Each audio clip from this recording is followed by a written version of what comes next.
Hello, everybody, and welcome to another Spark of Genius Flesh and Blood production. Dynasty is upon us, and for that, I am joined with my co-creator, co-caster, co-commentator, co-compatriot Rob as we embark on the dynastic journey through Volcor here. So Yeah. it's as of recording, this is Wednesday. So the Dynasty comes out Friday. Well, the release date is Friday, anyways, and we're recording this pretty much as soon as the latest possible time before the release for the spoilers, right? So hmm we have every single spoiler, and we have the entire set, except for like one or two key points. So the nice part about doing a spoiler review, not like 5 seconds after you spoiler and putting big caps and everything and saying, "Oh my god, this is gonna break the meta," hmm when nobody has any idea what anything's gonna do to anything. Yeah. We have the full list available to us, so we're able to see the possible interactions and additional possible support cards for that particular class or meta or type of deck that this set might be going towards. So we will have comments based on that as well. And for that, we're just essentially the format here is we're gonna have timestamps generously generated by Rob here. And Yes, sir. it's going to go through every single card. We're not going to have the same amount of details for every single card because some of them are a lot more straightforward than others and a lot Yeah. less impactful than others.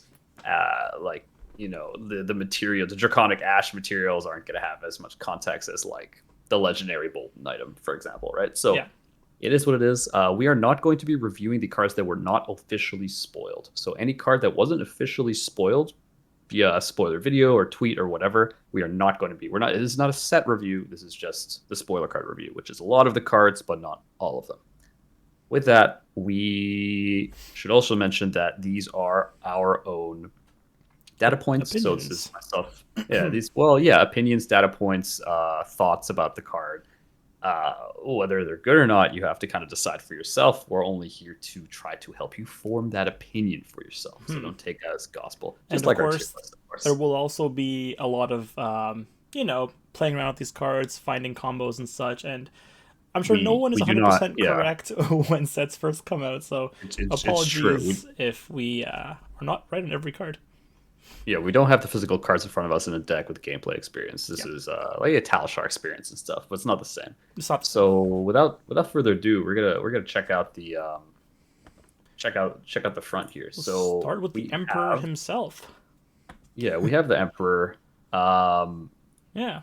it's a little bit interesting because the Emperor is just like a legendary hero. Only Shiana is the other legendary Yep. hero here, and I'm not gonna go. We're not gonna go too much into this. I think it's mainly like he's dead already technically, but for it, same Kano stats essentially for the Drakais here. You can only have red cards, and you can search for Command and Conquers. I think this is more of a flavor thing. I don't think he's gonna be particularly competitive in Blitz, given this entire deck has to be red. Yep. It's quite constricting for that. There might be deck lists that are developed, further along that might take advantage a little bit more. But I think like Shiana, it'll take multiple iterations to actually play more competitively. But I don't know, someone might break him. But for now, I don't see him as being insanely strong, and I don't think they would print an insanely strong hero at Legendary. I feel Yep. like that's just not LSS's If he policy. was ever meta, there's a problem with with the There is a big printing. problem. Yeah, I think it's just a cool Marvel card that he's like the center of the set. Yeah, and to note Uh, also, the Marvel version of this card is also 1 in 10,000 packs, I think, allegedly. mm, So very rare. yeah, very rare I assume what card. So these I think it's gonna unknowns be are, like just the that. Marvel version of it, which we haven't seen yet. Yeah, pretty much. So we're gonna move into the next card here. Hmm. I believe it's going to be the Dust from Golden Plains. Yep. Okay, so Dust from Golden Plains. So it's part of the three kind of new material ashes, and so here it's the Golden Plains is for Thamai, right? So essentially, you invoke Thamai on this ash instead of a regular ash, and the Thamai doesn't have Phantasm. Now, I think it's interesting that these three dragons were chosen. These are I would say probably the hmm more reasonable, higher costed dragons. I think if you have Ash for like the zero cost dragons or the like Mirror Guy, I think that would be Right. really, really Yep. difficult to deal with and That's true. quite strong, especially Chromai. Like that would be insanely ridiculous if you made that kind of Ash for Chromai. So I'm happy that it Hmm. didn't like make it for that, but essentially reviewing all three of them at once here. I think Yeah. the Golden Plains, the mine doesn't really benefit that much from like no Phantasm. Kind of just want the mine like sit on the board as long as possible to prevent the opponent from playing cards on your turn. Attacking with the Mai for 2 damage doesn't do all that much. So while I can appreciate the availability if you want it, I think the Maya is kind of a little bit more on the niche side as far as a sideboard card to begin with. So I'm not like super high on Golden Plains.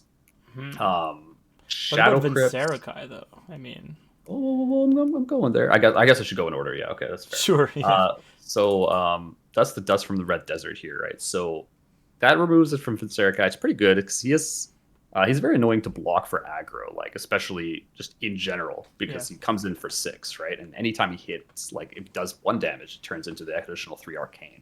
So it's very difficult to not leak damage. So you get to take more cards out of decks like Guardian with like a lot of poppers because they can't just like pop a Vincerikai, which is a very easy pop for them because yeah. it's presenting a lot of damage, like 9 damage, right? Auto pop, yeah. Uh, yeah, exactly. So you definitely need something like a Mage Master boost to get this and Vincerikai out on a turn. It gets a little awkward given the cost though, because you have to pitch a red for Mage Masters, but you can't pitch another red to Furnace because that only gives you two. Whereas like they would fully pay for Thamai, but it doesn't fully pay for Necria or Vincerikai. So like if you have a blue, that's fine. Like if you have a red, use Mage Masters, play the Ash, use a blue, play Vincerikai. That could be a 4 card hand or maybe Arsenal one of Hmm. them. It's fine. It takes a little bit of setup here. It's a decent tempo swing. Just generally a lower curve with these kinds of draw my decks. So I can't see too many blues popping up that you want to use this for. However, Vincerikai into aggro is good. It's just good. It's just a good card. It's one of your main ways of chipping down damages, especially through that, and it just makes Vincerikai a lot more Yeah. flexible. It also begs the point too: if Vincerikai is already good into aggro because of the lack of poppers, does he really Mhm. need Dust from the Red Desert? No, Right. I don't think Um. so. I think this is Yeah. a card you definitely bring in versus like control to Yeah. like just get more cards out of hand. Because if you're forcing them to block with a bunch, like let's say like Guardian has 4 poppers in their hand, and you're forcing them to block with 2 popper cards that aren't actually popping, and they Exactly. still have to Yeah. kill the thing. That's good value. That's good because Oh they have yeah. to swing a hammer into a 1 health dragon. Like that's solid. Like I would bring this into more controlling mid Guardians. range decks. Yeah. Yeah, more controlling mid range like Guardian, Dory, stuff like that. Cool. But I think that's good. I think Shadow Crypts for Necria. It's like another more expensive dragon, costs 3. It slows down the setup of the board to play it. No Phantasm. I'm not sure it's kind of in the middle. I'm not sure it's that great for Necria. Necria has like no on hit. Like it's just 4 vanilla damage. It's more like seldomly played out. It's more like pitch and blocked. It's kind of like Yenderai and kind of like it's fine when it's fine, but I don't think not having Phantasm is a big deal because Yeah. it attacks when it gets dealt damage or deals damage, creates Ash. Yeah. Eh, But nice zero costed 3 blocks, I guess. The reds, so they have it's synergy fine. I, there. I They're feel fine. like Yeah. Dromai's reds are already like so limited, like so Hmm. restrictive. Like you Right. really need that slot for like sweepings, billowings, Yeah. other like aggressive like rabble, headlong stuff like that to really be able to compete with like the kind of tempo aggro deck. So I'm not sure this comes into play. I'm not sure you even play Necria into aggro to begin with. So Yeah. I guess these um, are relegated to like sideboard status. Maybe Dust from Red Desert at most. yeah, maybe Dust from a Desert. It remains to be seen here, but that's Yeah. probably like the best kind of piece that I can see it. Any I final guess we're points? gonna roll. No, nothing for Draconic stuff. I think we could just roll Roll right into into Brute. Brute, Okay. where Rob's gonna be taking on the majority of the And explanations. Brute is For teetering the into rock. like be my favorite class now. It was already pretty high up, but Wait, was seeing it these or was it already cards, your favorite class? What was your it was favorite class pretty darn before? close. But now it's kind of like Okay, well, taking the cake KO with these KO new is still a cards. Brute, by the way. I KO know is still a that's Brute. true. Shouldn't forget. So the first card we saw, I think this is the first Brute card that was spoiled. The Rock. Yeah, Rock. Rock is a You very funny smell what the card. Rock is cooking. So I will Yeah. say that it is a powerful weapon, right? 3 for 7. The stat line is very good. Um, you can compare it to a Nothos, which is like max 3 for 6, right? So very good stat line. But the caveat is actually, let me read it. Activate Rock only if you have no cards in hand. Damage that would be dealt by Rock can't be prevented. So first of all, you have to have no cards in hand when you activate it, meaning that you can't actually pitch for this as your last card in hand, right? You can't have a single blue because the activation cost comes before the pitch. So, Right. or the I guess the announcement of the activation comes before the pitch. Yeah. So you do have to kind of cheat this out in some ways. You can have Epot, which is fine. You can have Tunic, the Tunic counter, as well as a new Brute card that we'll talk about later called Skullcrack, which gives you a resource. So there are ways to get this out. It is very powerful. if you do get it out, but I don't know if you can make a deck around it yet. I don't know if there's enough resource generation for this to work consistently. It does take away from that double claw blood rush turn, which is phenomenal. So I think it's more of a meme status right now, but in the future, I can see this being used in a very specific resource generation deck. Hmm. Cool. Next, we have Beaten Trackers. I guess you can call this budget scab skins. It is a block 1, which is fine, battle worn. And it says whenever you discard a random card with 6 or more attack, you may destroy Beaten Trackers. If you do, gain an action point. So this is guaranteed action points, which is nice. You don't have to rely on rolling a 3 or 4 or more on scab skins for this to work. This is great into a Blood Rush turn where, after you draw your 2 cards, if you have an attack that you want to play first, maybe like Savage Feast, which is great, draw a card after it, you can't normally do that. But with Beaten Trackers, you can guarantee a Savage Feast off of the draw a card, and then come in with 2 claws plus something else potentially. So this has its own merit to be more, it's guaranteed. Whereas the scab skins, you have to take the chance. You got to roll. If you have gamblers, though, it's not that big of a risk. So you can. This basically replaces your scab skins plus gamblers bloods. Right. I can see it being used in more combo oriented decks where you really need the action point, but as it is, I don't know if it really replaces scab skins. Yeah, 2 less block. Yeah, I don't think that's the point though. I think it's just the alternative to the legendary, right? Because like a budget option. Welcome to Wraith is out of print, right? I think people are still forgetting that eventually, like there won't be enough to go around. That much to open. Yeah, I think scabs right now is it's like on the cheaper side as far as legendary. Yeah. So I kind of agree with you that it's not a strict upgrade. It's kind of like an alternative utility card, but yeah, it's I think it's a lateral move. I think. Yeah, it has merits over it. Yeah, guaranteed proc is nice. Into aggro, you always run scab skins, but I can see this being more combo oriented. Next, we have the first Majestic, or I guess the first attack action card, Savage Beatdown. So 3 costed red, blocks for 3. Play Savage Beatdown only if you have discarded a card with 6 or more attack this turn. As an additional cost to play Savage Beatdown, discard a random card. If the discarded card has 6 or more attack, Savage Beatdown has +6, bringing it to 12 total damage. It's a big boy. So the first point I have is that it is pretty similar to Alpha Rampage. Same stat line in a way. Costs 3, red, blocks 3. And if you consider that Alpha Rampage intimidates 1 card for 9, the 12 damage is very similar, right? Intimidate 1 card away, that could have been 3 block. So it brings the total damage potential to 12 pretty much. So this card is pretty much on par with Alpha Rampage. This card is excellent after Blood Rush Bellow. You can play Blood Rush, discard a card, activate Savage Beatdown, because now it's online. You can play it. Comes in for 14. Single card for 14 is quite nice. We haven't seen that probably since the good old days of Tear Limb from Limb, when that was being used. So, very good stat line for 3. And but it is pretty difficult to get off if you don't have Blood Rush or the new card that we're going to see later, Berserk. Because if you're playing... First, you have to discard a card. So you'd probably attack with something that has a discard effect. It has to have go again or multiple action points, and then Savage Beatdown. So it's pretty niche. You have to get it off with Blood Rush pretty much, but if you do, it's a great payoff. I don't think it'll replace Alpha Rampage because Alpha Rampage into control is just better. The Intimidate is better. It turns on your barraging beatdowns a lot easier.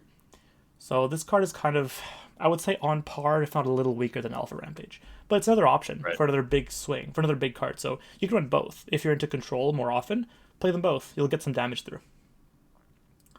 Okay, next we have Skullcrack, a very exciting one.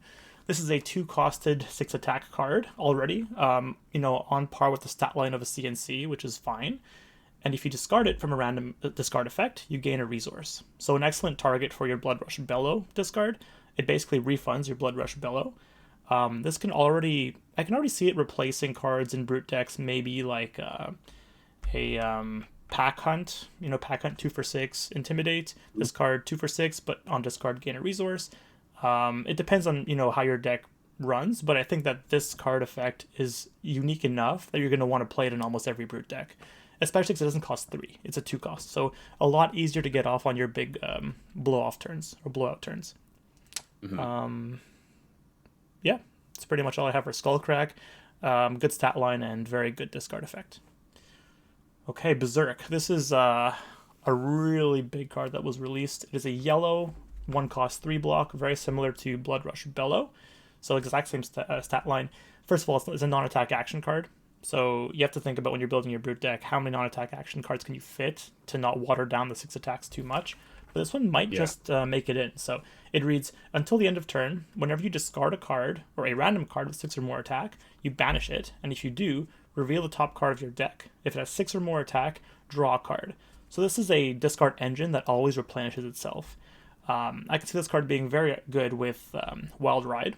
So Wild Ride Yeah. has a draw discard effect that gives you go again. This card will let you draw 2 cards, pretty much off of your discard, right? So yeah, excellent card. I think it really enables that draw discard engine for Brute, and I can see this being played in many Brute decks. Even pop this before your Blood Rush to be able to draw 2 cards, or I guess 3 cards with Berserk. So another thing to mention is that Berserk cannot draw non-attack action cards. You reveal the top card first, and then you draw it. If it's a 6, oh sorry, no, I'm wrong. Oh no, I'm right. If it's 6 attack, you reveal it and Yeah. then you draw it. 6 or So more, it, yeah. it has to be Draw a yeah, card it if has it's to be an 6 or attack more. action card you draw. I'm sorry. So in that respect, you can't really go off by drawing more Blood Rush Bellows. It does limit you Mhm. that way, but really good into those pop off turns. Um, yeah, Yeah, it's also good that like gives you more fuel for like for discarding a 6 power, right? Like for additional yeah, a lot of the attacks you might already have, like maybe you drew them off Blood Rush, and then but you're missing the actual additional cost, like for Alpha Rampage or for right. the Savage Beatdown, something like that, and you just like don't have that actual card because they're very expensive. You just might not have the second card. Berserk will be able Yeah, to like guarantee that you're drawing an additional cost, and it is a 6 power, so you get the additional Intimidate off Reiner, which is quite nice. yeah, 100%. So I think it's very good. One of the cards I'm going to be more excited to play in my decks for sure. Next, we have Reincarnate. Okay, this is the first non-majestic card we have. It has a full cycle, red, yellow, blue. The red is a 3 costed 7 attack. When Reincarnate is discarded at random, put it at the bottom of your deck. I think the most exciting of the 3 is probably the yellow pitch, because that is the Mhm. 3, or the yellow for 6. You don't really need to Yeah. have the 7, really. It's the same stat line as Beast Within, which was, saw a lot of play, and has a very good discard effect. I don't know if Mhm. this discard effect is good enough to warrant play, though. It is an anti-fatigue card, right? You discard it, bottom of your deck. But I don't think Brute cared that much about fatigue. Brute is a deck that doesn't rely really heavily on the second cycle, I think. And unless I'm playing them wrong, but I feel like if you're into control, you basically try to win off of all the cards in your deck on the first cycle. So you don't really need to rely on second cycle as much. Um, yeah, I think this is probably one of the more mediocre cards we've seen so far in the Brute class.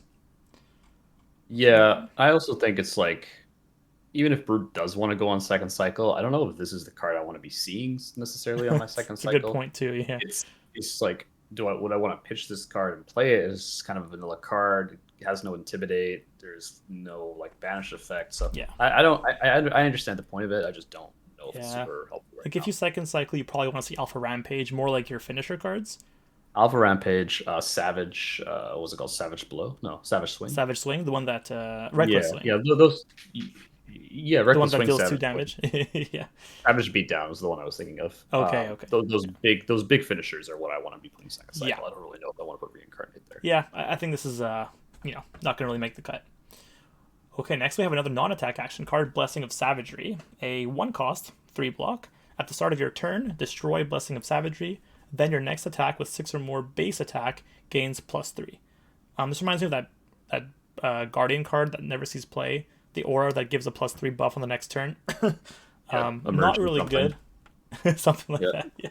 The name escapes me, but this card I ranked pretty low. I don't think it's going to see much play. First of all, you don't want to put too many non-attack action cards in your deck, and it doesn't have yeah, go again on top of that. So you have to end your turn with this card. It's great if you're a deck that rolls Scabskins a lot and you can afford to like kind of take a whiff here and there, but even if you do get the action points, I don't know if I would play this card actually. Um, yeah, it's a 1 for 3 delayed to the next turn. There are no cards that really merit from having a higher base attack. Like no one hits really in Brute, so you don't really care about the buffs as much. If they were on hits, it'd be a little better, but so far I don't think it's going to see any play. So the one thing is this hits CNC, so it doesn't have to be a brute attack, right? It's just your next attack with six or more Oh, I'm base gains sorry. That's right. plus 3. Yeah, yeah, yeah. So it does hit some stuff. Now, whether you're Yeah. running this card for CNC is a little bit questionable. CNC is great in brute. Don't get me wrong; Yeah. it's a great card in brute. Although I However, will say Blood Rush doesn't buff CNC, so that always hurts when it you does draw not. CNC and two blues or But, something. but but Yeah. this does. So it could, you know. That's good. That Yeah. that being said, I do agree the fact it's a non-attack without like go again. You got to roll scabs to get this thing out and do something else. It's like Yeah. how many non-attack slots do you really have in brute There aren't anyways, right? I many. feel You like run the Rainbow Barragings, you run the Blood Rush, you run the, I think it was called Berserk. So there's quite a few non-attacks that are much better than this one. yeah. I don't think Not anybody's going to excited be about this one. seriously running. No, not particularly. Yeah, pack filler for now, I think. Yep. It is a Pack rare chef. though. That's sad. It's Rare, the rare rare slot. pack chef. Rare pack Okay. chef. Next we got some Madcap cards. Not sure what Madcap means, but they're there. So the first one we have Madcap Charger, a one cost 5 attack, 3 block. Oh no, As an it's 5 attack. additional cost to play Madcap Charger, discard a random card. If the discarded card has 6 or more attack, Madcap Charger has Go again. So definite anti-synergy in Brute because you want the 6 attack cards. I Hmm. think the only one I would run would be potentially the blue one if you want to have a more go wide approach, because you don't really necessarily care about the extra damage, but you might want to pitch the card. And that's only if I felt like running something that had a way to gain an automatic go again. So Yeah. I would rather err on the Wild Ride approach. It's a 6 attack that has built in go again, the pulping approach, you know. This Hmm. card just doesn't seem to fit that power level. Yeah. So I think this is pretty much pack filler, unless the blue might have some niche go wide potential. I But don't. I don't think so. It's also yeah, it's also anti synergy with Blood Rush, which is your main go wide yeah, like exactly. source. Right? It's just You'd have to like, pitch it oh, for if you Blood Rush if you drew it. you'd have to pitch it, and then if you draw this thing on Blood Rush and discard it, you're just sad, right? Like if this is in your hand with Blood Yeah. Rush, you can't even Oh, allow it exactly. I because wouldn't even play Blood Rush this from my hand. Yeah, yeah. yeah. So anti synergy. So yeah, pass on that one. I think we've got the Madcap Muscle, 3 cost for 6 damage. As an additional cost to play Madcap Muscle, discard a random card. If the discarded card has 6 or more damage, Madcap Muscle has +3. Nah, I think pass on this one as well. It's strictly It's just worse. bad. Bad. Yeah, It's just worse beatdown, right? yeah, exactly. I think worse than pretty much every card, every 6 attack card we've seen so far, or that we would normally put into a brute deck. Yeah, too Yeah, expensive. it's because it doesn't have that caveat where like only if you've discarded a 6 or more can you play this. Like you can play this straight up as like a 3 card hand, right? Like Yeah, that's the key. Whereas beatdown, savage beatdown, you cannot because you will have not had you know yeah, uh, discarded a 6 or more generally it's if you only true. have that 3 card hand. There are However, cards. Yeah, sorry, go ahead. it's still a little bit. The power line is still kind of just like, why wouldn't you just play Alpha Rampage? Yeah, Alpha Rampage is I think much better already. There was Barraging Bighorn that was never played. That one has a discard ability and it gains go again if you discard a 6 attack. I think that's better than +3 to be honest. And I think the yellow is the 6 attack one. So Barraging Bighorn is yellow, costs 3, 6 attack. On discard, gain go again. I find that card just better and it's never played already. So Yeah, that's fair. yeah, okay. Last All card right, we last one. have is the Rumble Grunting. Okay, so 0 costed, 3 block, non-attack action card. Play Rumble Grunting only if you have discarded a card with 6 or more attack this turn. Your next brute attack this turn gains +4, and go again. So I will say off the bat, this is competing with the Blood Rush, not the Blood Rush, the Barraging. Barraging Beatdown slot. It is extra damage. Barraging Beatdown Red. Oh no, sorry, that's a 4. Barraging Beatdown Red is 4 also. But this one has it guaranteed.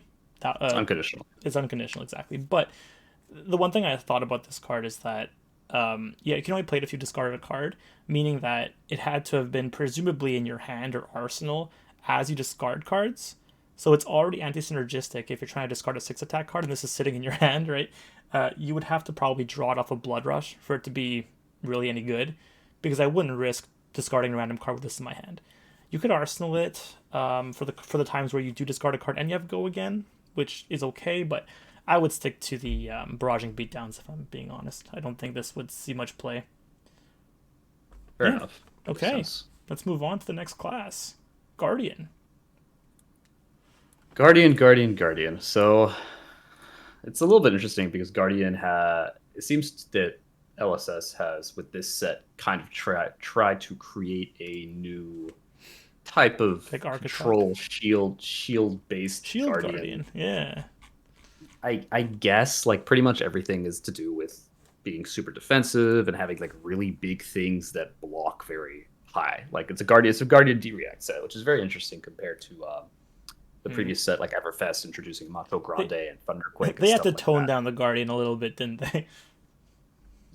I get it. I just don't know if this particular style of Guardian will see that much play over like regular. Maybe it will. I don't really know. It just seems kind of like It's meh worth to me. trying, maybe. Anyways, yeah. Anyways, we'll start it off here with seasoned savior. So Mm-hmm. seasoned savior is the new Guardian shield, right? And essentially it competes with Rampart in like the offhand for normal guardians as far as the legendary goes, right? Also, I guess less Mm-hmm. potent shields like the new one that just came out. That's like the budget version, the Temper 2, right? Yeah. And for Oldhim, it also competes with Stalagmite. So it comes in as a 3 block, but it starts off with 2/-1 counters. So it starts off as like a 1 block, but you can make it a eventually Was it block it for 2, block Rotten for 3, Buckler or kind of. something? The one Ron, block shield. yeah. No. It's competing with Steel Braid Buckler, which is a temper 2 block, which is the new rare offhand Right. equipment. Right. So, which is actually a pretty good shield, to be honest.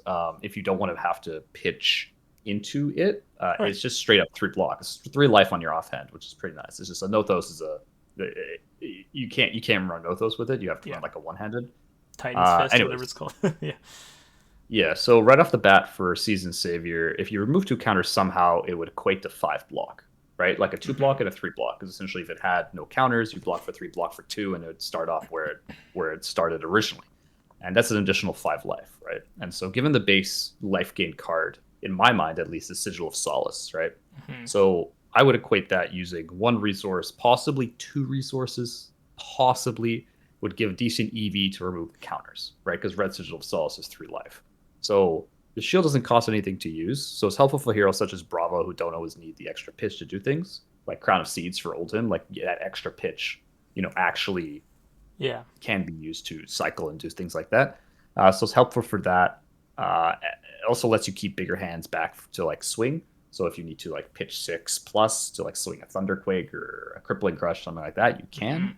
Mm-hmm. The new cards that remove counters in Dynasty are Never Yield, which wasn't a spoiler card, but it's extremely average. It's one of the Majestics that just like conditionally removes a counter if you have less equipment than your opponent, which is kind of Yeah. Pretty like iffy.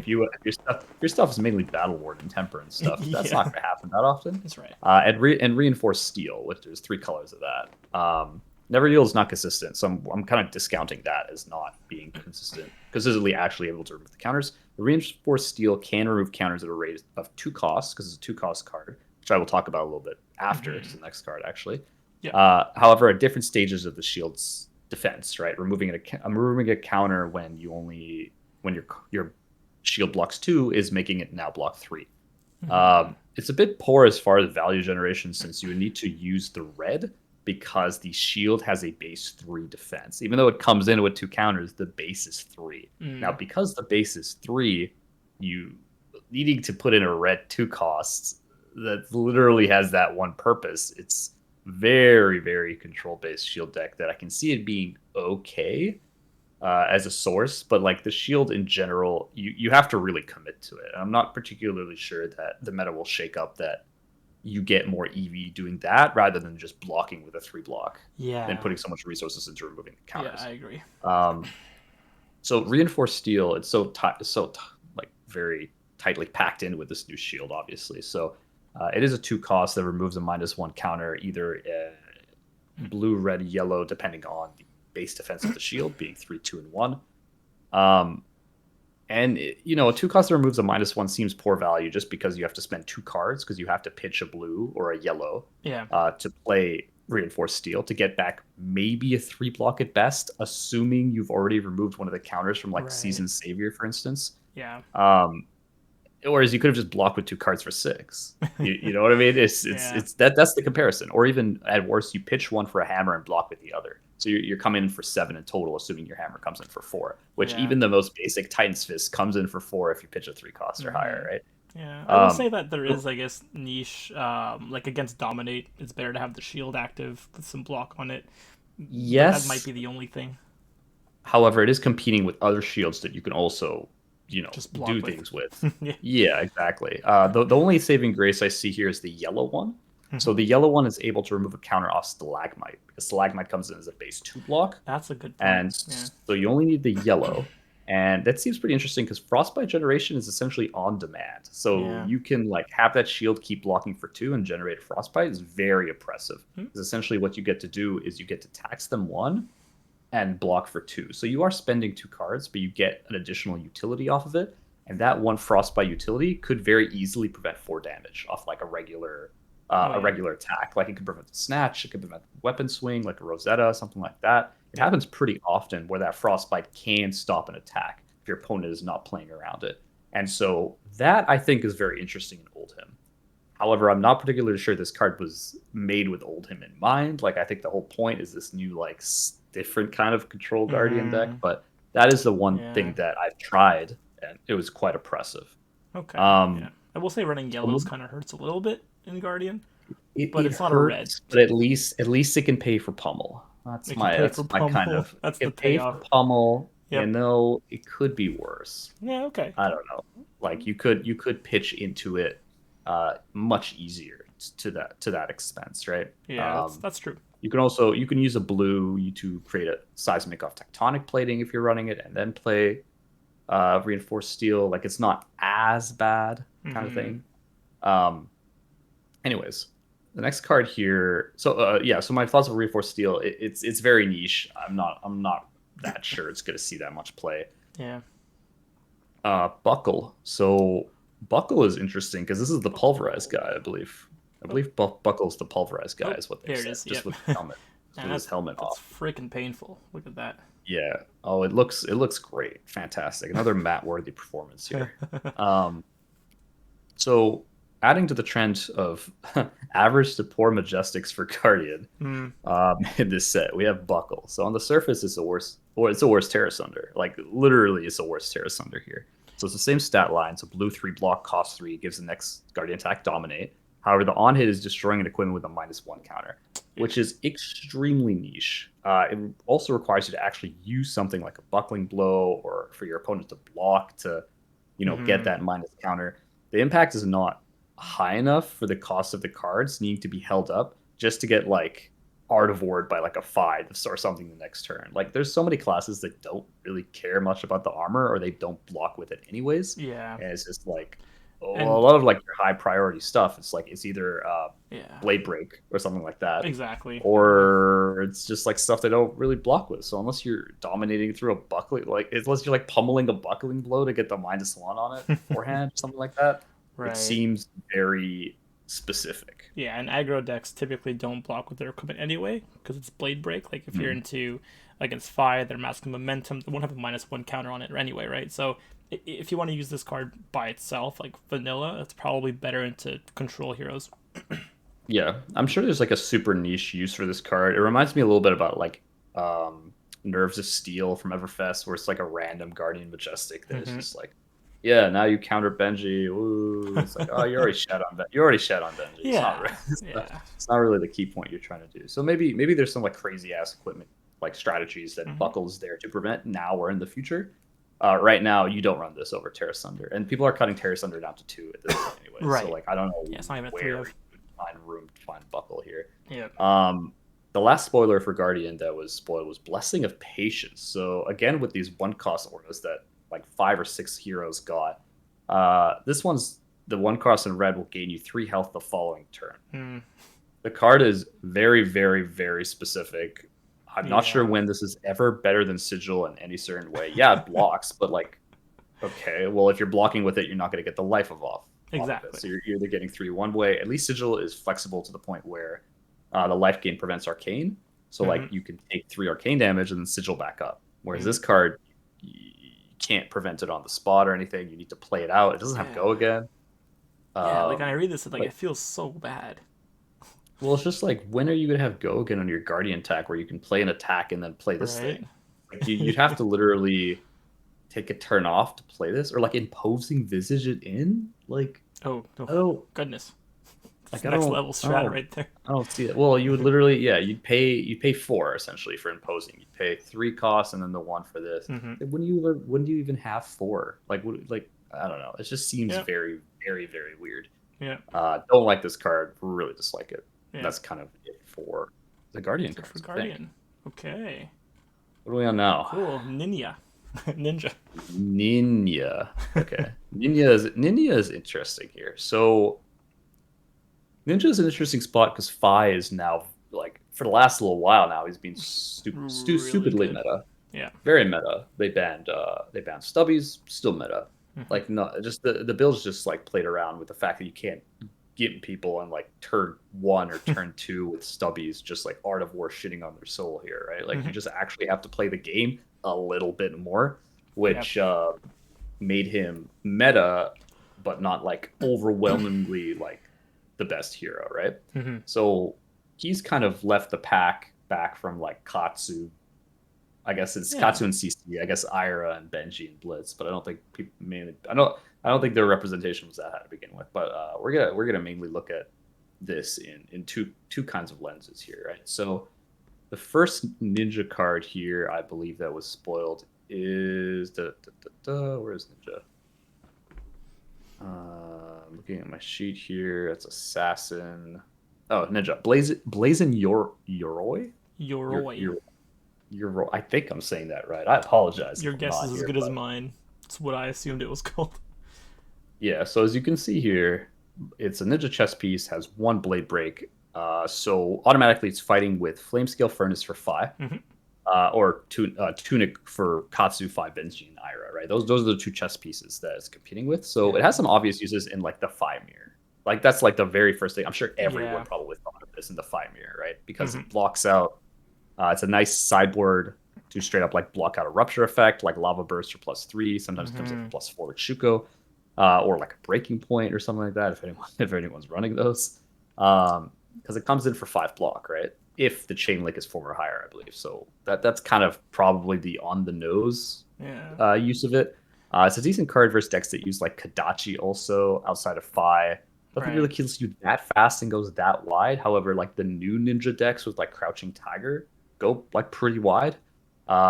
So could be okay there. Okay versus like wider decks in general. Fi is just kind of the best wide deck right now. Yeah. If more decks tend to go on a more red line wide build, I mean Briar can get kind of wide. That's a thing. Yeah. However, I don't know if it's always just going to be better than Tunic or Fern. I don't think it's run Furnace into Briar. It's probably Tunic into Briar for like Art of War turns. However, 5 block is pretty good because what you get to do with 5 block is essentially gain 4 life, right? Yeah. So having like a husk essentially at your disposal more or less is quite tantalizing because you can, as an aggro deck, take a whole bunch of damage, use this thing to just gain yourself life, and you just don't die when you're trying to like take damage to go for a tempo swing, which is Yeah. going to be like the biggest use for this. Silly question, but when I read this card, I was like, well, if I see my opponent have this card, like, why wouldn't I just close the combat chain before the fourth link? Uh, So well, rupture, rupture, so rupture rupture, is you a good have to. point, but against rune blades, I mean, I would close the combat chain. I don't know about you. Might be a silly Yeah, it's question, really but yeah, there are definitely effects that like require you to have the chain open. yeah, Um, and there are effects that like buff and have different supplementary effects that like affect different pieces of the chain that you need to keep yeah. open. That's true. That's true. Um, In Fi, it definitely makes sense because you want your ruptures, like your lava burst, to pop off. But at the same time, other decks, I don't know, not as much. you're taking a lot of damage off the table by not doing that in some decks. So I feel Mm-hmm. like it's a bit of a Makes it a little more a niche, I weird guess. strategy. Yeah, Yeah, it makes it a little bit weird to like actively not do that. yeah, Um, yeah, I think it's decent. I don't think it's amazing. I think it's going to see some play in very specific matchups, and if those matchups are not relevant in the meta, it won't see play, and that's just kind of what it is. mm-hmm. What do we got now? Predatory streak.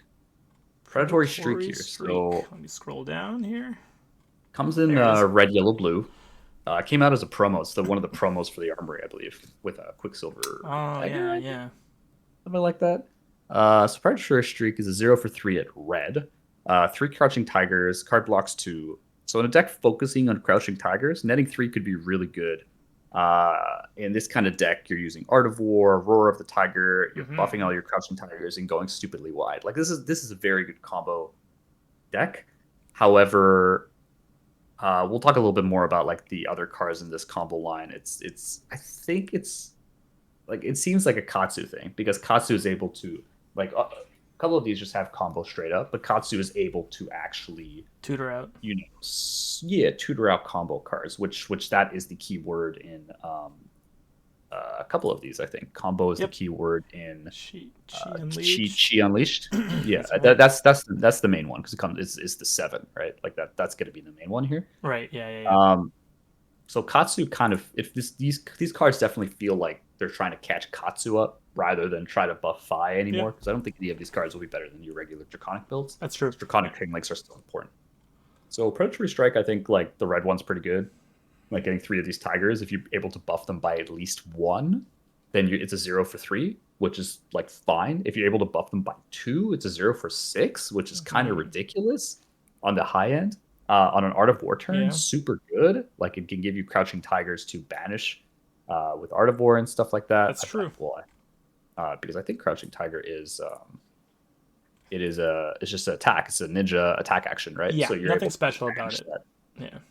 Yeah, you're just able to banish that for Art of War. Well, banish Yep. it just disappears. It doesn't sit in the banish zone. It just inferior or ephemeral. Well, ephemeral actually says if Crouching Ephemeral. Thank Target you. would be put into the graveyard from anywhere, instead it ceases to exist. I think it can stay in the Yeah, banish zone actually, but then again, you can't really get it it out of can there. But it can stay in the banish zone, yeah, but like you can pretty much assume that it's there pretty are much no effects gone. to have. Yeah, to play it out Yeah, of yeah. banish the other turn here. But So ephemeral is I think only for the graveyard. Just pointing that out there, in case it matters yeah, ever. true. So I think it's a good card. I think it's like a pretty nice core card in the deck. The next card is Blessing of Chi here, so it's 1 cost. Oh, Um, there it and is. then it doesn't have go again as again one of those blessings that we talked about earlier with Guardian. Those 1 costs that have random effects. You gotta wait a Blessings do turn to not see have any go again. payoff. They do not. Yeah. Which is funny because Blessing of Deliverance from Okazure has go again. Yeah. That's neither That's here a nor good. It's the there only here. good blessing. Yeah, to see any real payoff. The payoff is just a Crouching Tiger.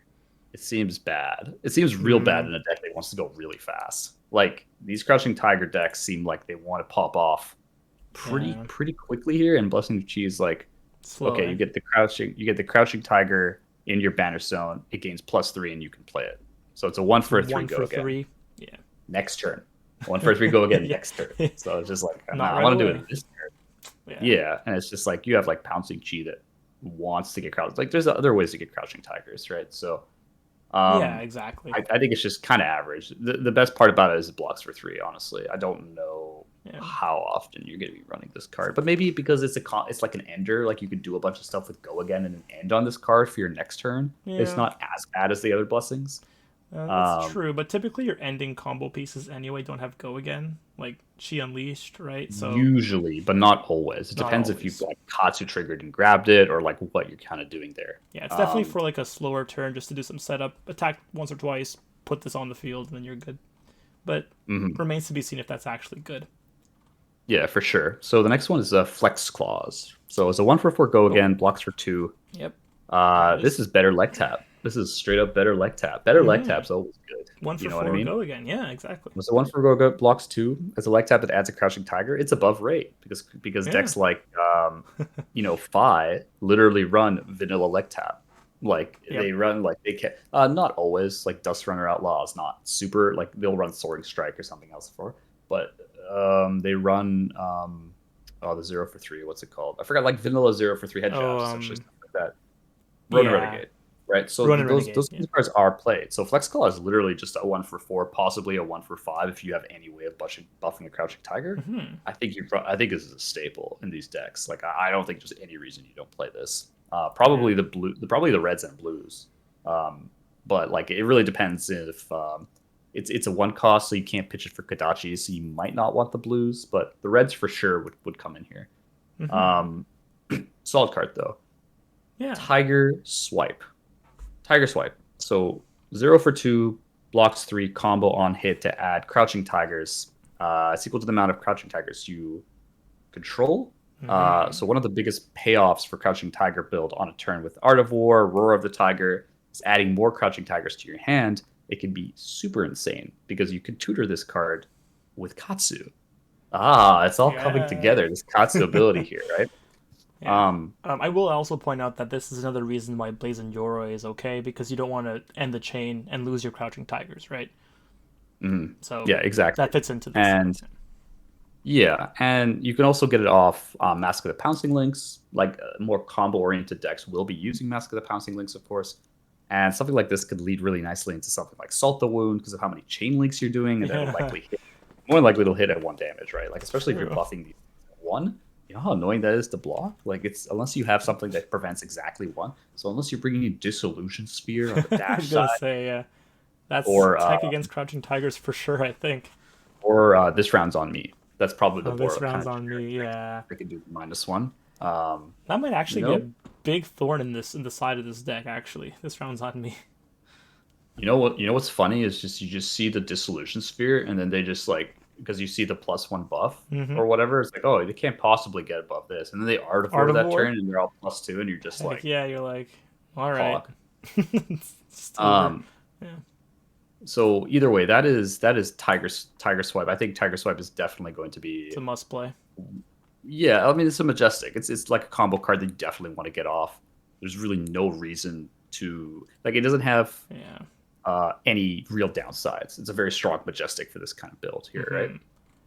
Yeah. So the next one we have is Pouncing Chi. So Pouncing Chi is a pretty good Okay. card here. 0 for 3, but with combo, if Crouching Tide is the last one, gains +1 go again. So it's a Mm-hmm. conditional 0 for 4. So it's kind of like Scarf. It's this set Scar for a Scar, but it has 3 block, which is Mm-hmm. super nice. Cost 0, so you're gonna be running the blues because you can pitch it for Kodachis, Of course. right? So you're gonna be running the blues. You're gonna be running the reds. The reds are definitely really really good.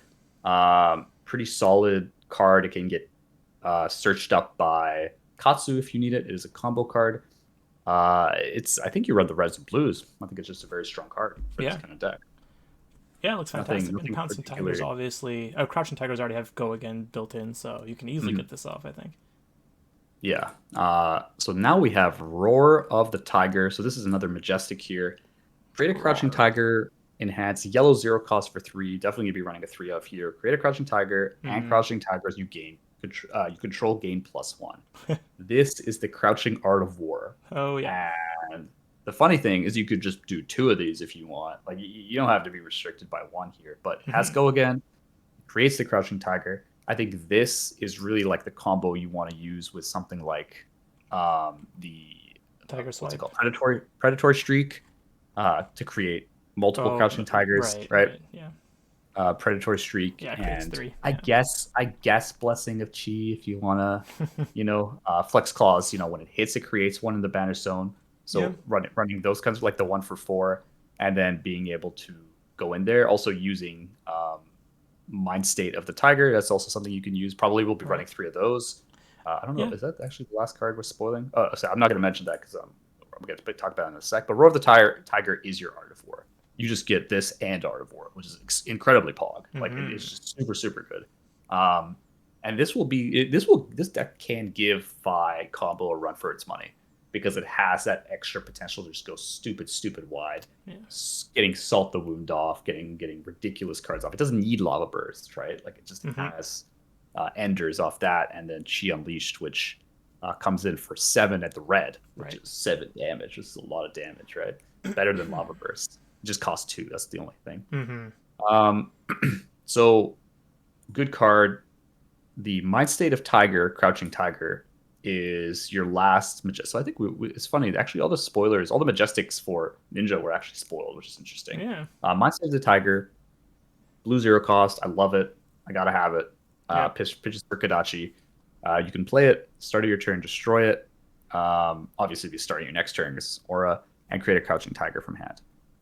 Yeah. Nothing blocks 3. Nothing wrong with it. Like quite a good card. That Crouching Tiger can go really really large with enough buffs. Yeah. So it can essentially be a very flexible card. I don't think it's insane As far as the other two Majestics, Yeah, I think it's the weaker one it's of the the three. weaker one, but nothing wrong with it. It Mhm. is a blue zero cost 3 block, which is fantastic and a decent effect. I It think, might yeah, yeah, it'll see utility because it creates an extra Crouching yeah, Tiger. I think that's the key. But I exactly. think your main Crouching Tiger generation will come out of Predatory Streak. So it's given that's like the zero cost, create one, two, or three, Yep. and you're gonna probably be running blue Predatory Streaks because of it's a zero cost for Kadachi. Um, Yeah. yeah, it's interesting because I don't know. Like my thoughts on Ninja is I don't know if this Katsu deck. I think it can race quite well, and from what I've seen in testing and stuff like that, it is quite explosive. Is it more explosive than Fi? It depends on the Fi deck. Depends on like Yeah. when you see your combo cards. It might be like the first deck who finds their combo pieces goes off, but that because Ninja gets like six of them with Art of Wars plus the Roar of the Tiger. Yeah. Um, it could be a little bit interesting. I think Katsu is able to go wider off of Kadachi's, like as far as their chain links. Yeah, So this one getting more hits does in, salt the wound. it does feel less consistent than Fi. I think Fi can Yeah. consistently put out good damage, a good amount of chain links, whereas this one feels like it needs a bit of setup. I think you need to run nine predatories, like predatory streaks. I think you Yeah. might need to run the nine, which is fine. It blocks for two, but I think Yeah. without nine predatory streaks, I don't know if this deck works. Let's talk about how From what cool the I've seen. Crouching Tiger Marvel is. Yeah, I need Gold to buy three of foil. them. Oh Like yeah. it'll be the Ash of the set. It's Like the it'll be Ashwing, the dark Ashwing. yeah, Yeah, it's yeah. very nice. It's very very good. I don't know how good the Marvel pull rate is for this set, but we'll Yeah. definitely see that If card it's the being same, valuable. like one every two boxes roughly. But Mhm. okay, ready to Yeah. move Okay. on. Yeah. What are we on next? Warrior. Okay, Warrior I had fun with here because there weren't that many cards for Warrior. Or well, there wasn't. Like actually I feel like spoiled cards. yeah, there weren't any like. I feel like the what am I trying to think of? The like complexity of the Warrior cards wasn't as high as some of the other Hmm. classes. That made it a lot easier to assess. Right. And so we're going to start off with Merciless Battle Axe. Very good looking card in my opinion, especially in the Marvel variant. Marvel, But yeah. so we have another axe. So the first axe coming after hatchets here, right? So this is the first non-hatchet axe. I don't know how many other ways I can say it's an axe. I've already. It's two-handed though, so this is the first two-handed axe. It's coming in for three. It costs three to swing it without go again. By itself, it doesn't look amazing. Let me tell you that right off the bat here. Yeah. Overpower is essentially a poor man's dominate because it specifies action card. It doesn't restrict blocking cards in totality, True. and you have to buff it greater than twice. So you need to get +4 on the swing. Yeah. So there's plenty of cards buffed by +3, right? But to get to +4, you're looking at cards like Red Overpower, the new Hmm. buff Cleave, Felling Swing, which wasn't officially spoiled, but I know of it because the set was spoiled. But Um, that's a common, so it's any color gets that off I plus believe five. The blue is +4 there. Spill Blood from Monarch also gives Axes buffs. Only a +2 though. Like I'm talking about like Right. a So one you got to card +4 combine this with combo. like a +3 attack reaction, Like right? nobody has And time for like actually, multiple buffs for one and, swing. and come to think of it, attack reactions are kind of moot because the overpower will have already kind of come into effect before the attack reaction comes in, right? So you can't You're re- really, you're yeah, you're really looking for non-attack buffs to yeah, actually make use of the overpower, right? exactly. Um, it seems pretty tough to pull off. You really need to see some more support to see Battle Axe as a better option than straight up Dawnblade or any of the Hmm. one-handed weapons, unless you're committing to running like all the big buffs. Like Felling Swing is a blue, so it's a 3 cost blue, yellow, red to buff for +4 through +6. It's Hmm. like okay, so you're paying 3 for 6, which Go is down and find fine. it. It's below rate. There it is. Right? Because it is below Yeah, rate as being a 3 cost for a 6, and because CNC being a 2 for a 6, technically speaking, if we're using that as the rate. yeah. Um, and like okay, so what you need to pitch a blue, play Felling Swing, Yep. Pitch another pitch a blue. blue, play Swing with the Merciless, and axe. you've got a card to Arsenal, and the axe only comes in for like 9. maximum 9, and they block 3 and take 6 and just shit on you for like 20. Yeah. Like I don't like against like other aggro decks. Like I don't see Yeah, how it's this pretty is awful not. against aggro. Yeah. I think like this has a space versus control, like Hmm. maybe into like Guardian and something like that you can actually like do that. But like they Yeah. have equipment, so maybe you run Cleave. not cleave. What's that? What's that? Shatter. Maybe you run Shatter or Oh, something Shatter. random It's a like card that I forgot from about. the other Yeah, set. You remember that? Yeah, forgot everyone's about just that like, one. "Whoa, Yeah. Eric remembers Shatter." Yeah, maybe I call it Shitter. That's what I'm talking about. But Shit. anyways, it's it seems like you have to be very creative and really love big axes. This is going to be like a pet deck. It's always going to be like, I'm gonna make this work or That's die fair. trying. I'm like, good on you, sir, or madame, or whatever you feel like being announced as here. So that's what I think about Battle Axe. Iron Song Pride. This is really the only thing for Mm-hmm. Warrior that I really like The full art. in this set here. Yeah. The extended art is beautiful. Like it's a very well done extended art. I think that card will be valuable as far Yeah. as extended arts go. It's nice. Yeah. This was Fluke's That's true. spoiler, I It believe, right? was. Yeah. Which makes sense. He's a Dory player after all, right? Yep. So red one cost aura. Yes, warriors now have auras. Everyone's got It's auras now. crazy. Everyone's got auras coming out of the yin yang here. But the thing is, there's no block on this one, which is good because if it had block, it'd be absolutely broken. Mm-hmm. So it's a red one cost aura, doesn't block, puts a +1 counter on target sword. So really, we're looking at like sabers or Dawnblade, Yep. or the new swords that we'll talk about a little bit later at instant speed. So it can be played essentially at reaction speed whenever you want in response to a reaction Yep. after resolution. So the key is when it leaves the arena, all +1 counters are gone. Cool. If the sword does not hit, destroy Iron Song Pride. So, if you don't hit, it goes away and takes the +1 counters with it. All the +1 counters. If you generated them from Right. Listening or Thornblade, they're all gone. Now, that is like, it can be used on any sword. The one thing is interesting that it's very much like a scaling threat, right? So the +1 counter generations stay on the sword as long as it hits. So it's the exact same as Dawnblade. And Dawnblade hitting again will generate another counter. Mm-hmm. Dawnblade already has like a built-in, if it doesn't hit, lose the counters. It's not really hurting anybody. It's like giving Phantasm to something that already has Phantasm, but you're Right. buffing it. It's very similar to that, right? It It's doesn't true. create extra negative effects.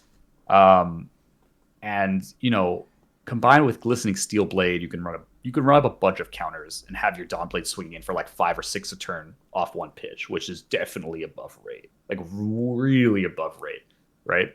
And the card seems to have like good synergy with Iron Song Determination for the Dominate, because before Iron Song Determination, people start taking it out because the rate for a +1 just wasn't worth it just to gain Dominate, right? You really had to combo off Steel Blade Supremacy. It was Yeah. just kind of but there were just better options. But I think Iron Song Determination is coming back. I think Twinning Blade is also very important to try to guarantee hits. So Yeah.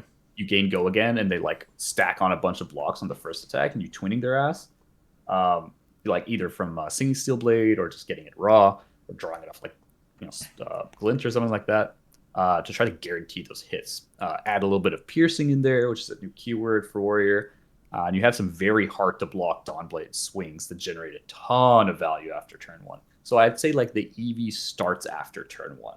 So on average, you play it, you don't hit, you lose the counters. I think if you already have counters on your Dawnblade, I think it's harder for you to lose the counters. Mm-hmm. Because what you do is you get a pitch and probably buff this with a bunch of other ones to like keep the counters essentially and guarantee that it just doesn't like take it all away. If your Dawnblade doesn't have any counters, again, a little bit harder to go through, but it just helps you scale on extra counters, right?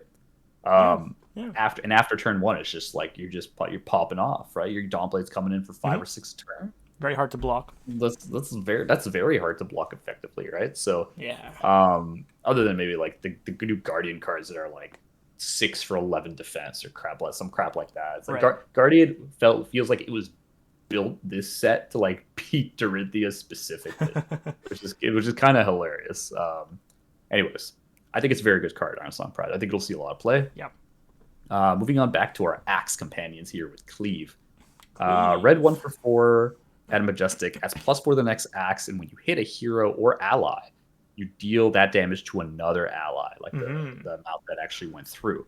This is a very good card. Yeah. 1 for 4 is on rate. And it's a good counter to decks like Dromai, Soraya, which came out. Yeah. We'll talk about a little bit later, which is kind of funny, who is an ally also. Right. And other allies that will definitely come out. Like, this is a trend for LSS. They are definitely on the ally train. I think in March in the next core set, I think you'll see a lot more. And so this card is actively trying to Mm-hmm. have a little bit of value now. It might like maybe if Dromai gets really popular, I don't really think you need it, but maybe the Axe build does need it into Dromai. I don't really know. Yeah. It does But I think trigger this off the you're prepping. overpower, which is nice. It is the sweet spot for overpower. Yeah, no, which is fair, and that's the main point, right? It gives Battle Axe overpower as well, so it seems pretty decent for hatchets also combined with Spill Blood to guarantee the hit with the Dominate. Mm-hmm. Because we're talking about hatchets, it's not none of that overpower stuff, right? So Yeah.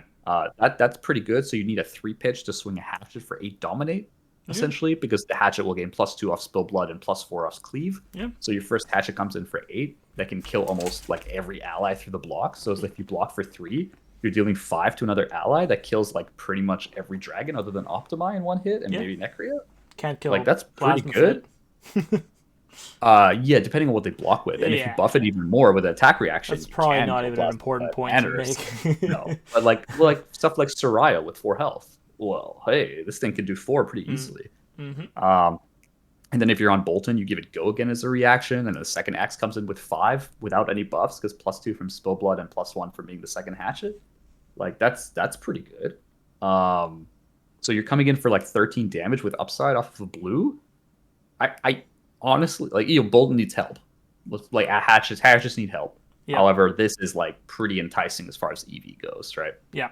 Still an underpowered class. Don't get me wrong, but I just think that's you're inching towards We're hatchets getting being there, better. right? Or Dory axes. Very good card for Dory axes. Remember that We deck that was yeah, that hovering was around. yeah, it kind of came out of nowhere. Yeah. So now we're talking about precision press. So precision press is a red 1 cost rare. The next sword or dagger. It's funny, Warrior has We got daggers. some daggers. Uh, Yeah. we did. Gains Go Again and Piercing 3, which is Piercing 3 is the new keyword here. Mm-hmm. +3 is defended by equipment. Only equipment. The Yeah. card is more expensive than Hit and Run, which is this direct competitor. Its direct competitor is Hit and Run, right? Which is 0, Right. 0, and your next thing gains Go Again. Yeah. And if it's on the second thing, it gains +3, +2, +1. If it's on the second weapon Second here. swing. Yeah. So yeah, exactly. So the card's more expensive and provides a conditional buff. So you possibly have these in the sideboard against decks like Guardian or heavier armor. It doesn't seem like a staple card. I'm kind of doubtful that it's even a sideboard card. It is a rare. Yeah. I don't like piercing at that high of an ability. Like piercing 3 is just like, okay, so you just don't block with equipment and you don't get the buff. Yeah. Exactly. It's just one for a Go Again in that case, which is not. I'd rather run Hit and Run in literally Mm-hmm. every scenario. Yep. So I And don't like Precision if Press. this were an attack reaction, it'd be a lot nicer. I think it might be playable. As an But action, then you're announcing it, right? what if they don't block? Like what if it's a naked Dawnblade and you're Yeah. just like, okay, well, you're not even blocking with armor, so you don't get the Yeah, but the +3. thing is, the nice thing about armor is that it didn't trigger the reprise, right? So that was often a way that you can get around it and prevent the on hit if there was an on hit with your Dawn Blade, like removing the counters, for example, right? This would be very nice because it gets over Yeah, that as a surprise, right? You don't see it coming. So that might make it playable. I think as it card's stands, bad. it's not really Card's playable. bad. Yeah, Card's bad. Okay, card's bad. next Okay. weapon. Next weapon here, Jubial Spellbane. Oh, I didn't know they would be releasing another sword in this set, but here it is, two-handed sword. is that a It's warrior card? it is a warrior card. It's a cost 1 to attack for 3. Oh, there it is. I'm sorry. Uh, Okay, yeah, yeah. if it hits, it gives you a Spell Void 1 token. This Spell Void 1 token does not stack. It needs to be used before you can generate another one with this weapon. It's an interesting weapon that can essentially grab 4 points of value against a deck that does arcane damage because you're coming in 1 for 3, which is below rate compared to Rosetta, technically speaking. Mm-hmm. But on rate if you're considering just like Naked Dawnblade. So it can go above rate for the 4 points of value. Yeah. I don't think there's amazing upside here though, and not sure what matchups you'd prefer, like a Spell Void counter compared to a Dawnblade, since even if you hit and swing again with Dory, you wouldn't gain the second Spell Void counter. Exactly. Like whereas You Dawnblade threaten you'd get a infinite +1. value, right? You threaten constant Exactly. counters. This one you can't. Exactly. And this is just a 1 for 3, so you just block 3 and that's it. Like, yeah, you can attack reaction it and just like buff this sword, but you're not scaling, which kind of seems beyond the point. I'm not Mm-hmm. terribly sure what the point of this deck is. However, look, if you're running into OTK Viscera or something, but like it's just like you aren't, because like you're not going to get a Spell Void 1 value because it won't break for that kind of deck. So I'm not really sure what the point of this card is at the moment. Agree. Um, Yeah. Puncture. So puncture is a little bit different from precision press here, where it's a one cost red for plus three piercing, um, straight up. Like it's plus three and has piercing one instead of having piercing three Okay. and Yeah. go again. Yeah. There's the reaction Wait, that I was alluding yeah, to. Yeah. Yeah. yeah. It doesn't give your thing go again. However, if you have hit and runs, you have go again anyways, or a run through or anything like that. So it's a one cost red plus three. It seems better than precision press, even though it doesn't give go again. Period. Yeah. It's a trick, so it can catch your opponent off guard. Hmm. Doesn't always have a prize, so always triggers. It's not relying on any of that kind of stuff. A conditional one for four, guaranteed. Uh, a one for four conditional, guaranteed three is on rate. It's a fine card. Yeah.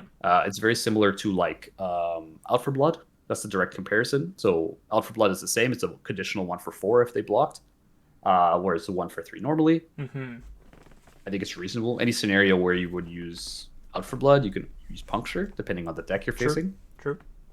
It's a fine card. I like the plus one because plus three is a little overkill. If you're blocking with armor anyway, you tend to try to be on like exactly enough to block out a sword swing. You don't often Mm-hmm. block one extra, right? So the plus one is usually just enough to get over the block, and then to keep your Mm-hmm. Dawn Blade counters. So I think because it's not a plus one, it's not a plus three and it's plus one, that doesn't really matter in my opinion. I think plus one's just Mm-hmm. good enough to run. Yeah, that's fair. Um, Yeah. Quicksilver Dagger. All right, the I'm dagger. not sure. I'm not sure what warrior wants a one cost, one damage weapon that gains go again. If you give the other one handed weapon go again, like Mm-hmm. I have no comments on this card. I think it is a very random weapon that might be future set proofing. Like I don't know what this weapon will be. Like Yeah, when are you using this weapon some as more a dagger warrior? synergy. Yeah, I don't think Yeah, I it's don't. There's not enough there. There's got to be something we're missing here. So I'm not really going to comment too much on it. It's kind of talking out of my ass if I do. So I'm just going to kind of skip that one to the next. okay. Next class. What are we next class? What are we on now? Mechanologist, one of the more exciting ones this whole set. I am very happy with the card quality that came out of Mech. I don't see Yeah, that many bad cards from the full set period. Like there's different strategies mechanologists can do. There's even more now. We got our Nitro Big Boy coming out here. the Nitro Um, Big Boy. Yeah. I think this is a very exciting time to be a Dash player. Here Hmm. at Spark of Genius, we always advocate the new generation of Dash players. Yeah. Yeah. Um, so let's start it off here, all the way back to Powder Keg. Powder Remember Powder keg. Keg? That was released a long Oh, time that was ago. one of the first ones. Here we go. Yeah. So off the bat, it seems kind of niche, right? So it's a blue zero cost mech item that specifies a mech gun. So no Tekla pistol. I'm sorry for all our friends in the USA. Hmm. Pistol's not a gun, so it's probably referring to the Hanabi blaster, which has its own issues. Right. Your gun has to hit, and it only destroys defending equipment. So it doesn't just defend equipment if it's not being actively used to defend. Yeah. It's energy with magnetic shockwave and T-bone though, which is interesting because you can force your opponent to defend with True. equipment. That being said, it still requires you to hit, right? And those aren't tricks. So your opponent can also like give you a blocking card from hand. It'll be a tough thing to land.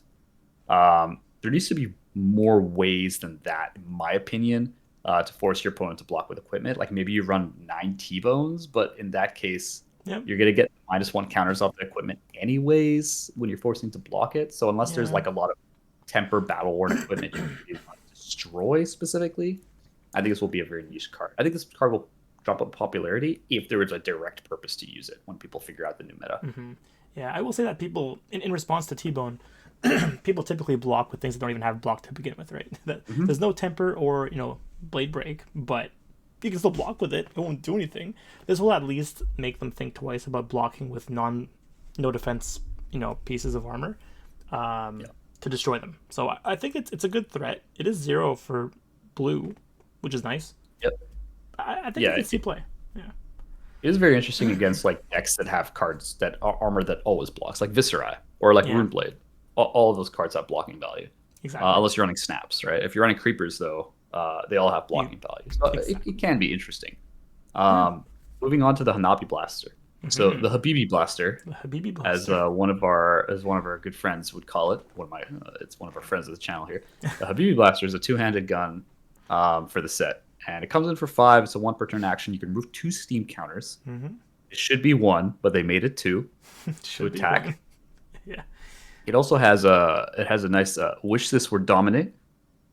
other name is Overpower. It's a poor man's Dominate. Wish this were Dominate. I can't Mm. believe it's not Dominate I because it can't isn't. believe it's not Dominate. Yeah. Uh, and the way to load this seems to be boosting to the moon because you're requiring three boost Six cards. You six don't boosts actually to you play to don't attack you with it. don't actually need to boost them. Like it just needs to have that keyword Uh, is what I'm that's a looking good at point. here. Yeah. It just needs to have I don't know if you'll boost. ever It doesn't really need want to do that, but yeah, you're right. with enough well, even with high octane, you still need to boost to You get still it. But gotta my boost point it. is, just to get one Steam counter, Yeah.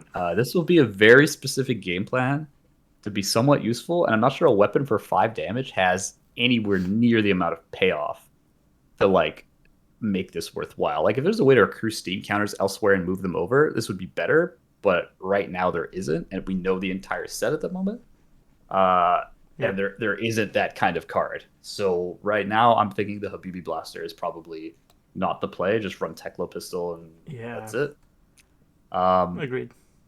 yeah, but that's kind of how I think about that here. Plasma Mainline was our spoiler card. If you want to Hey. see our review of the card, I think you could just kind of check out our reveal. We do a discussion on it. I'm not really going Yeah. to rehash It was much more in depth than stuff what we we can do said. here together. So if you're interested, yeah, go watch that Yeah, video. solid card. I wouldn't say there's any additional comments I'd have after looking at the set. I think all those comments are still valid, so go check that out. Hmm. Blessing of Ingenuity. So this came as the Nitro package here. So Blessing of Ingenuity is a 1 for 3, another one of those blessings that gets hyperdrive.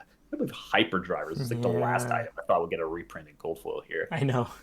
and a blue and yellow for that matter, right? It's That gets true. hyperdrivers from the grave or banished zone into the arena, right? So this means when one is being used, like if you Hmm. use the actual counters, um, to or boosted away Boosted's a to key the one. Yeah. banished zone. Yep. Essentially, you can grab them back, and the only real purpose for this is Nitro Mechanoid. To Like that's assemble literally the purpose of this card to assemble assemble the Exodia. Power Rangers. Given that 3 hyperdrivers need to be controlled, the red alone could just grab you the 3, right? Yeah. And put them into play, and then construct Nitro off of a blue and a yellow pitch combined, right? Yeah. Because Nitro costs 4. Hmm. So from a blue and a yellow, you can get it off in that turn. Blessing is quite decent because getting the hyperdrivers out all at one time usually needs multiple turns and cards to like need True. to use it. You boost and get a resource, like you need to boost cards. Like it takes more and more time, right, to actually use them to get them out. Um, and it's not optional. Like when you boost, it will use it. So if you're coming in with the blue one, it just dies immediately after you Hmm. boost a card. It's true. Um, so it's kind of decent that you can like set that up that way. It might evolve more boosting to get the drivers into banish. Like Yeah. that might be like the key, like getting those into banish. So it's a fine card for specifically the Nitro plan. Another card that is fine because of the Nitro plan is the first Mechanologist arms we've been waiting for. Yeah. Stupid Iron Rod Gauntlet bullshit. But now we have Yeah. Galvanic Goliath Bender. Gauntlet, another popular one, but this one's Mhm. definitely gonna see some play, I think. Yeah, so we finally got a mech arm piece here. Um, and it's one defense battle war, and it's already better than Iron Rod Gauntlet, right? So it gives a permanent, Hmm. which in this case is Nitro, right? Nitro, the only Plus one. one power. Yeah, for now. Plus 1 power, which turns Nitro into a 6 Yeah. instead of a 5 power, right? It's pretty nice.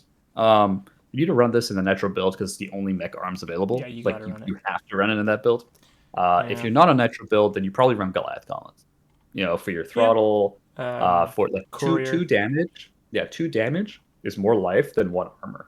Like dealing an extra 2 damage, Yeah. it's more life than the 1 armor because the effect is null if you're not running Nitro, right? It's true. It's true. Yeah. Yeah. Um, and last but not least, Nitro Mechanoid Yep. Exodia has been assembled, and you know what? It's a good card, real good card. Oh, really good. The Marvel is delicious. It will cost a lot of money. I can't wait to pay for it. Here it is. Can't wait Um, to pay for it. Yeah. Can't wait to buy 3 of and these. it's a yellow 4 cost. You're gonna get 9 for your page. It's a 9. yellow 4 cost that requires 3 hyperdrivers and mech equipment in all slots. Here it is. So decent issues at all slots. Mm-hmm. Decent options in all slots other than the headpiece because you have to run Visiatronic Yeah. because that's the only mech headpiece, which is subpar since it does a whole lot of nothing in most matchups Mm-hmm. with Arcane Barrier 3 other than Icelander and Kano. And possibly Yeah. okay into Rosetta, but you already have Achilles for the Arcane Barrier 1. You're not really pitching for Arcane 2 that often. On the high end, this card has no once per turn attack clause. Ah. Yeah, it's true. So if you can generate more action points, then you can attack a whole lot. This is prime for a good high octane turn. Rainbow full of high Mm-hmm. octanes to the moon, my friends, with a whole lot of boosts. Uh, would be more ideal also with something like a Techlicore in play to have more resources to play maximum boost cards because you want to get all those action points. So the two floating from Techlicore, real good. Um, Mm-hmm. and like on the high side, right? That being said, it can only attack a total of 8 times because it has three hyperdrivers, Mm-hmm. four pieces of equipment, and your weapon. So it's Mm-hmm. eight total, right? That's true. So it needs to banish one of those every time you attack. Obviously, you're going to use the arms last because the arms are what's giving you +1. Mhm, So true. you're going to banish the other 7. But it comes to 6 every other time, right? So this equates to 30 damage, right? So it's 6, 6, 6, all the way up, and then 5 on the last one. Well, you said eight Uh, attacks, right? So technically 45 damage or 47 damage because it's 6 times 7, which is 30, 42. Sorry, plus the last five, right? So 47. Yeah, it's true, but the issue is that you're restricted to how many times you can attack in the turn, like just by your pitch, Right. right? Because you're only gonna have that so many action points. It's gonna be really tough for you to get like an insane amount of action points. So I put it Oh to yeah. 30 because Yeah. like 5 action points, you're gonna be boosting like three or like relatively speaking, it's gonna be tough to reach those breakpoints in one turn. Mm-hmm. It does have overpower, which means some damage will leak through for sure. Mm-hmm. Like it's just extremely difficult to not leak any damage there.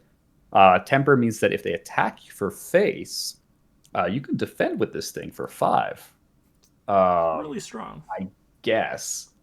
Like I'm unsure what the temper is really good for because I'm gonna have to read the rules update for like Mm-hmm. constructs as far as like how exactly that works. Because I know what allies you can't just like throw them in front of a block, right? But this thing specifically has temper.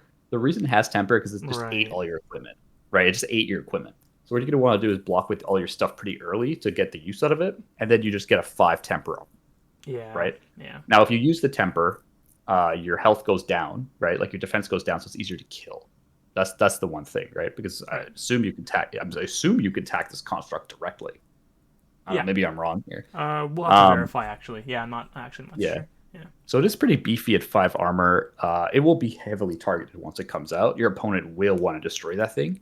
Mm-hmm. So you definitely need to be setting this up and attacking on the same turn to try to get 20 plus damage through blocks. That's probably the idea, like the combo, because then you're gonna lose your weapon, you're gonna lose all your armor. The weapon is the really difficult part to overcome. So you're gonna want to use this to like end game your opponent essentially. Yeah. Um, Yeah. I believe it's Very also solid card. subject to item destruction since it is an item, so you can definitely run some stuff to destroy it. That is disgusting. Okay. Good to know. Yeah. Um, Yeah. Very good card. Definitely could build around it. Yeah, I like it. I like it a lot. Um, Okay. we're Anything else on from Mech? BIOS. Yeah, we're on BIOS update. BIOS Interesting update. card. Majestic. There it Red is. 0 cost that buffs the next boost +3 with a nifty ability letting you put an item 2 or cost less, which is all of them, Yeah. into the arena if it's boosted. So it's kind of your saving grace if you're boosting an item off the top, right? So Yeah. it's a very strong card. I don't think there's any reason not to run 3 of these, in my Oh opinion. yeah. Like you get hyperdrivers, cores, inductions.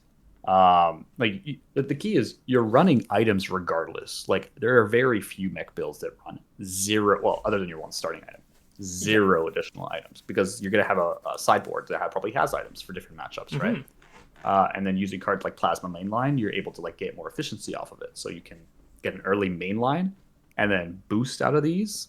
And then if you draw them and play them, you hit, you place them in from other items that are interacting to get them on the field without paying for them. It's Yeah. quite nice. It makes Plasma Mainline actually a little bit more reasonable to have in the deck as like an earlier item. It's true. Um, Good card, A plus. Well, A not A plus. plus, but like an A. I'd say a B plus A card. Yeah. Pulse Wave Harpoon. A very Sweet. nice 1 for 4 red boost card. Directly looks to counter decks that don't like to Oh, block. Right? majestic. Right. Yeah. Yeah. It is a majestic. The There it is. keynote is the Yeah. boost seems to come after the ability. Right? So you shouldn't start Mm, off with this card because X would be 0. Because the boost comes after. You see the paragraph has that the makes ability sense. and You it's read the boost after. card top to bottom. Yeah, that's true. Yeah. Read the card top to bottom. So generally you want to be doing this as the third boost card, right? So the only issues I see if the opponent has 2/3 blocks and 2/2 blocks. For instance, they can reveal just the 2/3 blocks and not have to block with them because the opponent chooses the amount of cards where X is that many, right? So if you boost it 2 times, X is 2. The opponent chooses the 2 cards they reveal. If but they both have 3 block, you can't force them to block with either of them, right? The only guarantee is using the ender off of three other boost cards to make it like maybe a 5 card hand or something like that. So you would say X is 3, you would boost, boost, boost, play this card. You could boost it if you want, or you could just end with it. Either way, you're taking a card out of their hand because in that case they have to reveal 3 cards. Yeah. One of them is most definitely a 3 or less block. Mm-hmm. So it's a good card, but it requires a little bit of setup, right? It's kind of like a Lava Burst-esque card where Yeah. you get the most value out of setting up a longer chain, Mm-hmm. but very good versus aggro because aggro always wants to keep their full hand to clap Yeah. back. And taking a card out of aggro is real nice. Yeah. Or against just more combo oriented decks, right? Mhm. Pull out maybe the or the Mordred Tide from your Viserai, kind of ruining his turn. Yeah, a lot of decks that have specific cards that really need to be played first before popping off, you could ruin their turn easily with this card. Yeah, no, for sure. Last card here we have is where'd it go? Urgent Delivery. Urgent So Delivery. in red, it's a 0 for 4, no boost. When it hits, you can put a mech item from hand into the arena less than or equal to the boosting of the chain. So it doesn't have boost itself, so it's going to be another one of those enders. It's Mm-hmm. interesting since even without boosting at all, like you just play this as a 0, like you can Yeah. still get Hyperdrive or Tekla Core in play, Yep. right? It doesn't say it has to have a cost, right? Like 0 is still a cost for an item. It doesn't have to say it has a positive cost. Right. So Yeah. That's also um, why Spark of Genius works on zero exactly, cost 0/0. units. Yeah. Yep. So it's a good way of getting more value off small hands into aggro, where they probably don't block as much, but can also be fine versus decks because you can play it out of arsenal and always threaten value since you need 4 block. Since you need 4 to block it, so you could feign having items and still get solid value out of it. So like if it's a Mm-hmm. 0 for 4 and you only have 1 card in hand and you play this out of arsenal, they have to be like, is that less card an item? I was like, oh well, it's 0 for 4, so they're usually not blocking. Yeah. Um, Unless they're just like because it's going to be at the end usually, or it's going to be off of like a 1 card hand. So there's a chance they don't block it, and you get like a free item in play, like a Yeah. 0 cost item would be pretty good. Or off just like a regular chain, you can like put it after, like you can boost, play this card, and have your last item in hand of a 4 card hand. And like, do you want an arsenal item? Probably not, but you could just Probably block, not. block, block, keep a card to pitch and play out of the arsenal. Like it's still fine, Yeah. in a more like a defensive play style. So it's very good. So the upside is very good because you can easily boost twice out of hand and possibly having a 4th card item. Exactly. I think the red is an auto include in most decks that run a decent amount of items, which I think they all will now. Mhm. The yellows and blue not so much because they aren't boost, so you have to be careful about that. And there's an on hit, so a 3 attack is not excellent into you know Two any two class could with. be okay. The Yeah, blue can be okay, but I think the red one is probably where you want to be. yeah, I agree.